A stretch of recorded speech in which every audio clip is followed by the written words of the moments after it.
আসসালামু আলাইকুম। সম্মানিত প্রিয় ভিউয়ার্স, আল্লাহর রহমতে আশা করি সকলেই ঈদের আনন্দ উপভোগ করা শুরু করে দিয়েছেন।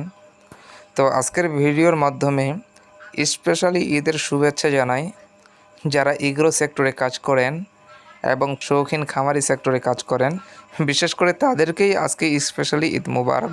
কেননা খামারি ভাইদের ঈদ কেটে যায় এই পশু পাখিদের যত্ন নিতে, এই পশু পাখিদের খাবার ব্যবস্থাপনা করতে। তারপরেও সকলেরই ঈদ আনন্দময় হোক এ আশাই ব্যক্ত করছি। আর এই ভিডিওর মাধ্যমে ছোট্ট একটি মেসেজ আমি আপনাদেরকে দিতে চাচ্ছি।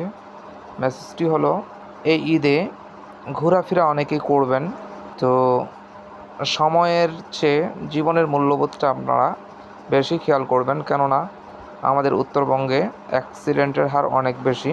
আর যারা বাইক ড্রাইভ করছেন বা করবেন তারা